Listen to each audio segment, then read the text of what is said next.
میں پہلے ڈاکٹر تجمل جو ہمارے سائیکیٹرسٹ کلینکل سائیکیٹرسٹ ہے، اور ان کے لیے کیونکہ ایک اس پورے نظام میں جب ہم نے دیکھا بیماری کے ساتھ ساتھ پریشانی بھی آتی ہے، ظاہر سی بات ہے ذہنی پریشانی کے ساتھ اس کے ساتھ جڑی ہوئی ہوتی ہے، تو میں ان سے جو سوال پوچھنا چاہوں گا کہ ان کے ایکسپیرینس میں پاسٹ 1 سال 1.5 سال میں جب سے بیماری ہے، ان نے ڈیفینیٹلی ایک چینجز دیکھی ہوں گی اپنے پیشنٹ فلو میں ان سے پوچھنا چاہوں گا کہ ان کا کیا نظریہ ہے اور ان کا کیا ایکسپیرینس ہے اس میں، اور ساتھ میں وہ کیا مشورے دیتے ہیں اس کے بارے میں۔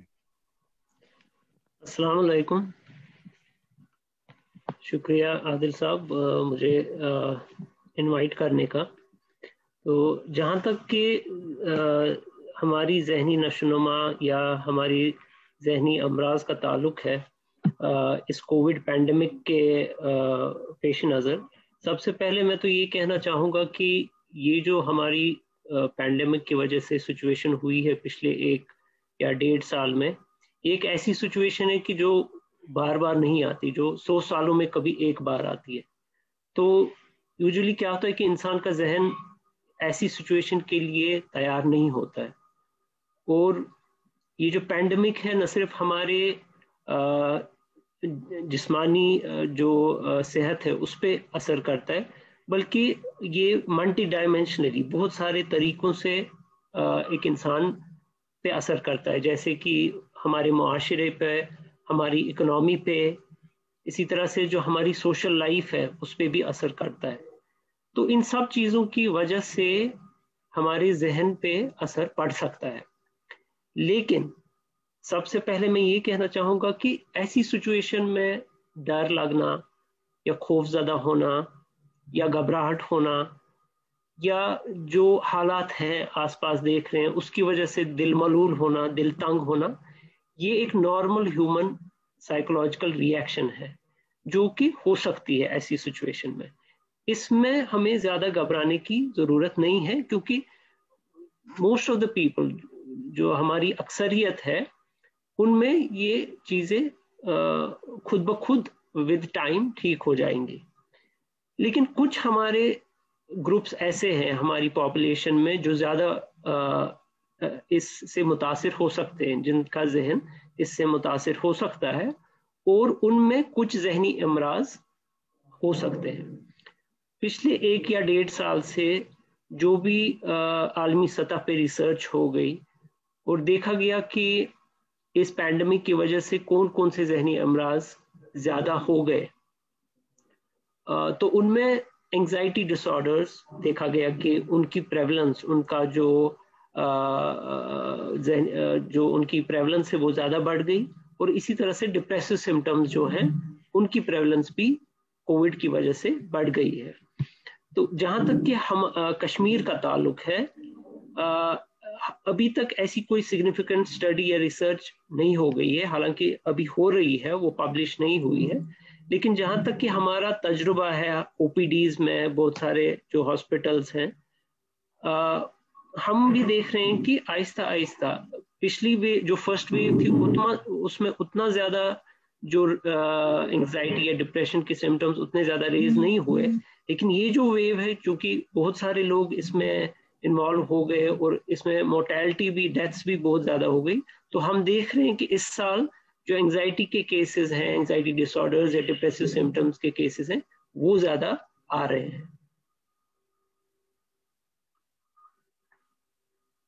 ڈاکٹر صاحب ایک امپورٹنٹ سوال جو ہے اس کے ریلیٹڈ، کہ اس دوران جو ہم نے دیکھا کہ بچوں میں کیا آپ کو نظر آیا، کیونکہ بچے بہت زیادہ افیکٹ ہوئے کہ ایک پورا ان کو گھروں میں بند رہنا پڑا، سکولز کا نہ جانا، اور جو سکرین ٹائم ہے ان کا پرٹیکولرلی وہ بڑھنا، یہ سارے میں کچھ میں سمجھتا ہوں کہ شاید ابھی نہ ہو، آگے جا کے اس کے کچھ کانسیکوینسز ہمیں پتا چلے، لیکن آپ کی ایکسپیرینس میں کچھ اس کے بارے میں بھی ہے کہ نہیں؟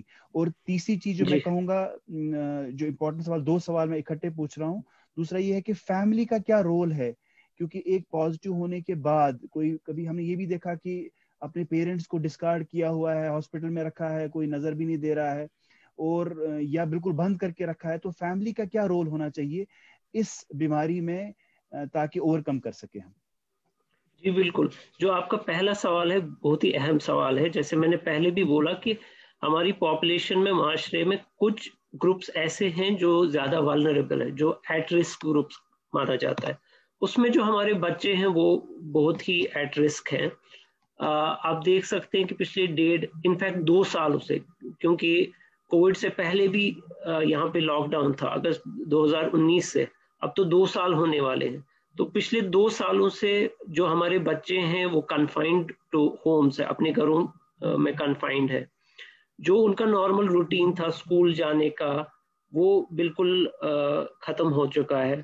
جو ان کا سوشل انٹریکشن تھا جب وہ اسکول جاتے تھے، باقی بچوں کے ساتھ انٹریکشن کرتے تھے، وہ ان کی ذہنی نشو و نما کے لیے بہت ہی ضروری تھا، وہ بند ہو چکا ہے.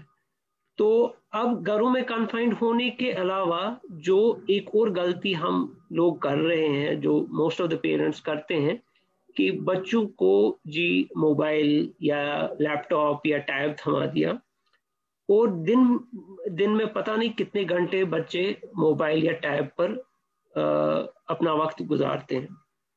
باضابطہ ریسرچ ہو گئی ہے ایون کووڈ سے پہلے بھی کہ انکریز اسکرین ٹائم جو ہے اس کا کیا اثر بچوں پہ پڑتا ہے. تو بہت ساری اسٹڈیز اس میں ہو چکی ہیں، باہر بھی ہو گئی ہیں، یہاں پہ بھی ہو گئی ہیں. تو ہم نے دیکھا ہے کہ ایکسیسو اسکرین ٹائم جو ہے اس کی وجہ سے بچوں میں ایک قسم کا ذہنی تکلیف ہے جس کو آٹسٹک فیچرز بولتے ہیں. آٹسٹک فیچرز کی ان میں آگے جا کے کمیونیکیٹ کرنے کی صلاحیت جو ہے وہ کم ہو جاتی ہے. ان کی جو لینگویج سکلز ہے، بول چال کے سکلز جو ہے وہ کافی زیادہ متاثر ہو جاتے ہیں. تو اسی وجہ سے WHO نے ایک گائیڈ لائن بھی نکالی تھی کہ کم سے کم اسکرین ایکسپوجر بچوں کا ہونا چاہیے. 5 سال سے جو 1 سال سے کم بچے ہیں ان کو تو زیرو اسکرین ایکسپوجر کہا گیا ہے کہ بالکل ہی ان کو اسکرین ایکسپوجر نہیں ہونا چاہیے. 5 سال سے جو بچے کم ہے، اگر آپ بالکل کم نہیں کر سکتے، کم سے کم زیادہ سے زیادہ دن میں 1 گھنٹے سے زیادہ ان کا اسکرین ایکسپوجر نہیں ہونا چاہیے. تو جو بھی پیرنٹس ہیں ان سے میں گزارش کرتا ہوں کہ اس لاک ڈاؤن میں چونکہ اب پیرنٹس کو بھی ٹائم مل گیا ہے گھر پہ، تو یہ ٹائم وہ پازیٹیولی اپنے بچوں کے ساتھ گزار سکتے ہیں. اسکرین ٹائم ان کا کم کیجیے، بچوں کے ساتھ ایک کوالٹی ٹائم سپینڈ کیجیے. ان کے ساتھ آپ باہر اگر صحن ہوگا اس میں بچوں کے ساتھ کھیلیے، ان کے ساتھ ان کو انوالو کیجیے. گھر کے جو گھر کے کام ہیں ان میں بھی انوالو کیجیے. جو فزیکل ورک ہے اس میں انوالو کیجیے، رادر دین کہ ان کو جی موبائل یا لیپ ٹاپ تھما دیا اور وہ بھی پتہ نہیں ہوتی ہے پیرنٹس کو کہ وہ دیکھ کیا رہے ہیں. آج کل آپ کو پتہ ہے کہ نیٹ پہ کچھ بھی بچے دیکھ سکتے ہیں، اور اس کا اثر بھی بچوں پہ بہت زیادہ پڑ سکتا ہے کیونکہ وہ اس کو کنٹرول نہیں کر سکتے.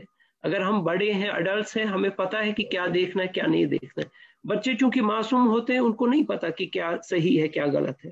تو پیرنٹس پہ بہت زیادہ ذمہ داری خاص کر اس لاک ڈاؤن میں پڑتی ہے کہ بچوں کا ایک تو اسکرین ایکسپوجر کم کرے اور ان کو انوالو کرے اپنے ساتھ جو کوالٹی ٹائم ہے اس میں. جزاک اللہ، اللہ آپ کو جزائے خیر دے. میں ایک کوئک کوشچن جو ہے مصعب کو کے بعد ڈاکٹر عامر کو دعوت دیتا ہوں. مصعب، کیونکہ ذہنی آپ نے پہلے بھی اس کو بہت اچھی طرح ایکسپلین کیا کہ ذہن کا بالکل بیلنس رہنا اس بیماری کی حالت میں، اس کا ذہنی توازن ٹھیک رہنا ایک بیماری کو ٹھیک رکھنے کے لیے، بیماری سے ٹھیک ہونے کے لیے بہت ضروری ہے. تو دینی اعتبار سے کیا حوصلہ اور کیا چیزیں ہونی چاہیے جو ہمیں ذہن میں رہنی چاہیے کہ اگر ایک بندہ بیمار بھی ہو جائے، ایک اور دوسرا اس کی کیا ذمہ داریاں اپنے ماں باپ ہو یا بچے ہو یا کوئی بھی جو پازیٹیو ہو، اس کے لیے کیسا ایک رجحان اور کیسا خدمت کا جذبہ ہونا چاہیے. اسلام اور دین اس کے بارے میں ہمیں کیا رہنمائی کرتا ہے؟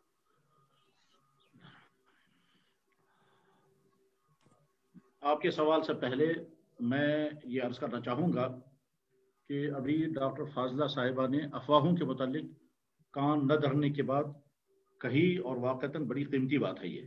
اس سلسلے میں قرآن کریم کی آیت جو اصل میں تو کسی اور مضمون کے متعلق ہے، مگر اس آیت سے جو اصول نکلتا ہے وہ اصول اس صورتحال پر فٹ ہوتا ہے. اللہ تعالیٰ شان و ارشاد فرماتے ہیں وَإِذَا جَاءَهُمْ أَمْرٌ مِّنَ الْأَمْنِ أَوِ الْخَوْفِ أَذَاعُوا بِهِ وَلَوْ رَدُّوهُ إِلَى الرَّسُولِ وَإِلَى أُولِي الْأَمْرِ مِنْهُمْ لَعَلِمَهُ الَّذِينَ يَسْتَنبِطُونَهُ مِنْهُمْ. کہ جب افواہیں پھیلیں تو افواہوں کو پھیلانے کا کام نہیں کرنا چاہیے. جب کوئی افواہ، کوئی اطلاع آپ کو پہنچے پریشانی کی، خوشی کی، گھبرانے کی، تو فوراً اس کو مان لینا یہ ہرگز درست نہیں ہے. اس سلسلے میں جو ماہرین ہیں ان ماہرین تک بات پہنچانی چاہیے، اور ماہرین کی طرف سے جب اس کی تصدیق ہو جائے کہ ہاں یہ صورتحال ہے تو اس وقت اس کو قبول کر لینا چاہیے. اس وقت یہ جو سوشل میڈیا کا انکنٹرول دور ہے، اس میں طرح طرح کی جو ہیں وہ کلفیں چلتی ہیں.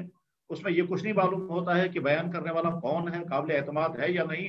اور اس کے ساتھ ہی دوسری پریشانی یہ ہے کہ یہ جو مزاج بن گیا ہے، ذرا سے کوئی کلپ آئی فوراً شیئر کی، فوراً آگے بڑھا دی. یہ مزاج صحیح نہیں ہے. تو اس بیماری کے حوالے سے جو طرح طرح کی افواہیں ہیں، ان افواہوں کو نہ تو سننا چاہیے اور نہ ان کو آگے بڑھانا چاہیے تب تک جب تک کہ وہ قابل اعتماد ذریعے سے نہ پہنچے. اب بیماری کی ساری صورتحال ہم سب کے سامنے آ گئی ہیں. اب زیادہ سے زیادہ جو میڈیا کے ذریعے سے ہم کو پہنچ سکتا ہے وہ یہ فلاں علاقے میں اتنے لوگ متاثر ہو گئے، فلاں علاقے میں اتنے لوگ مر گئے، فلاں علاقے میں یہ ہو گیا. اس کو سننا اور آگے بڑھانا یہ کوئی مفید چیز نہیں ہے. ایک بات مجھے یہ عرض کرنی تھی. دوسری بات یہ عرض کرنی ہے کہ یہ جو ڈاکٹر صاحب نے ابھی بتایا کہ اس کے نفسیاتی اثرات کیا پڑے ہیں گھروں میں، سماج پر، معاشرے میں، اکانومی، ہر چیز میں. گھروں میں جو اثرات پڑے ہیں اس میں تینوں طرح کے طبقات متاثر ہو گئے ہیں، مرد حضرات، خواتین اور بچے. اس کا ایک آسان اور بہتر حل یہ ہے کہ کووڈ کے سلسلے میں خبریں سننا ہی چھوڑ دی جائیں. احتیاطیں جتنی کرنی ہے وہ ساری احتیاطیں خوب کی جائیں. پرہیز جن چیزوں سے کرنا ہے وہ پرہیز پورا کیا جائے. لیکن اس کے بعد پھر ہر آدمی کے ہاتھ میں موبائل ہے، اور اس کے بعد پھر جو طرح طرح کی خبریں آ رہی ہیں اور ایک دوسرے، تو جب صبح سے شام تک آدمی یہی بول بھی رہا ہے، یہ بھی سن رہا ہے اور اسی کو دیکھ بھی رہا ہے، اس کی وجہ سے نفسیاتی اثرات پڑتے ہیں. چنانچہ بہت سارے گھروں کے ہمارے بزرگ حضرات جو ہیں وہ ڈپریشن کے شکار ہو گئے، وہ بات بھی نہیں کر پاتے اور ہر وقت سہمے ہوئے ہیں کہ کہیں مجھے کووڈ نہ ہو جائے، کیونکہ جب دیکھنا فلاں جگہ پر اتنے. تو سب سے بہتر حل یہ ہے کہ یہ خبریں سننا ہی چھوڑ دی جائیں. اور خدا نخواستہ اگر کچھ علامتیں پائی جائیں تو اپنی علاج کی فکر کی جائے. دنیا میں کہاں کیا ہو رہا ہے، آپ خود متاثر نہیں ہونا ہے. اس غرض کے لیے سب سے بہتر ایک حل یہ بھی ہے. دوسرا یہ کہ ایک ایمان والے کو یقین ہے کہ جو کچھ میرے مقدر میں ہوگا وہ صاحب لازمن ہوگا. البتہ مجھے جو احتیاطی کرنی ہے وہ احتیاط مجھے کرنی ہے. اسلام یہ کہتا ہے کہ جو تمہاری ڈیوٹی ہے وہ تم کرو، فائنل فیصلہ اللہ کے فیصلے کی تابع رکھو. ہماری ڈیوٹی یہ ہے کہ ہم پرہیز کریں، ہماری ڈیوٹی یہ ہے کہ ہم علاج کریں، ہماری ڈیوٹی یہ ہے کہ ہم دوائیاں کھائیں، اور اس کے بعد پھر شفا اور حفاظت اللہ نے اپنے ہاتھ میں رکھی ہے. یہ دو الگ الگ چیزیں ہیں، یہ دو پہیے ہیں. آدھا کام اللہ نے انسانوں کے ہاتھ میں دیا ہے اور آدھا کام اللہ نے اپنے ہاتھ میں رکھا ہے. ماں کی چھاتی دودھ پیدا کرنا اللہ نے اپنے ہاتھ میں رکھا ہے، لیکن بچے کو دودھ پلانا ماں کی ذمہ داری کی ہے. زمین میں بیج ڈالنا ہمارے اختیار میں رکھا گیا ہے، اور زمین سے طرح طرح کی چیزیں اگانا اللہ نے اپنے اختیار میں رکھا ہے. دکاندار کو دکان ہے جو اس کی ذمہ داری ہے، بعد میں کسٹمر بھیجنا یہ اللہ کے اپنے. تو ٹھیک اسی طرح سے بیماری کے معاملے میں تیسری بات آپ نے جو کہی ہے وہ انشاءاللہ اس کے بعد میں اس سلسلے میں عرض کروں گا.